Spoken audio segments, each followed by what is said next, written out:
राजस्थान में मिशन 25 पाने में फेल हुई बीजेपी में उठापटक बढ़ गई है। लोकसभा चुनाव में इस बार बीजेपी 25 में से केवल 14 लोकसभा सीटों पर ही जीत दर्ज कर पाई। 11 सीटों पर इंडिया गठबंधन के हाथों मिली मात के बाद पार्टी में हार के कारणों पर मेगा मंथन चल रहा है। पहले दौर में 7 लोकसभा सीटों पर चर्चा हुई। इसके बाद बाकी 4 सीटों पर हार के कारणों पर बातचीत हुई। बीजेपी के दिग्गज नेता देवी सिंह भाटी ने बीजेपी की हार का ठीकरा पूर्व नेता प्रतिपक्ष राजेंद्र राठौड़ पर फोड़ दिया। दरअसल राजेंद्र राठौड़ पर आरोप है कि उन्होंने चूरू से राहुल कस्वां का टिकट कटवाया, जिससे वो कांग्रेस में चले गए। नतीजे में बीजेपी को जाट समाज के गुस्से का शिकार होना पड़ा। देखिए, राजस्थान में एक वर्ष पूर्व ये सबकी भावना थी कि शायद 25 सीटें एमपी चुनाव में आएगी और तीसरी बार ये रिकॉर्ड बनेगा।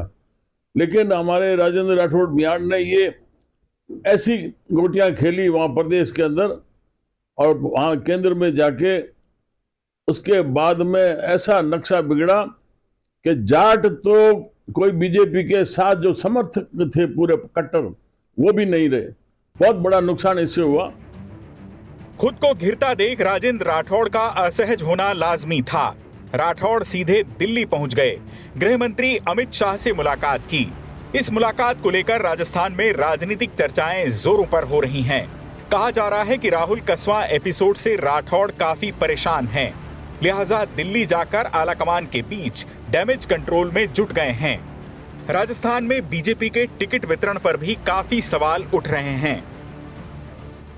एक मोटी बात ये मेरे देखने में आई कि जो संगठन का काम है, जिसकी ज्यादा चर्चा हो रही थी कि वो पन्ना प्रमुख, वो बूथ प्रभारी और जो वोटर लिस्ट का आंकलन, नाम जोड़ने कटाने, ये इसके ऊपर कोई वर्किंग नहीं हुई। तो वो एक जो संबल मिलता है चुनाव में, लोगों को घरों से निकालना पड़ता है, गर्मी ज्यादा थी, शादियां थी, तो वो अगर संगठन का वो स्थिति अगर मजबूत होती तो निश्चित तौर पर नतीजे और बढ़िया बेहतर आते बीजेपी के लिए। लोकसभा चुनाव के नतीजों में यूपी के अलावा राजस्थान ने भी बीजेपी के समीकरण सबसे ज्यादा बिगाड़े हैं। हार के कारणों पर हाल ही में मुख्यमंत्री भजनलाल शर्मा ने भी प्रधानमंत्री नरेंद्र मोदी से मुलाकात की थी, जिसमें हार पर लंबी चर्चा चली। इसके बाद राजेंद्र राठौड़ की अमित शाह से मुलाकात भले शिष्टाचार भेंट बताई जा रही हो, लेकिन लगता यही है कि राठौड़ अपना सियासी करियर सेफ करने में जुट गए हैं। देखना यह है कि राजस्थान बीजेपी में आने वाले दिनों में गाज किस पर गिरती है। चुनाव आज तक।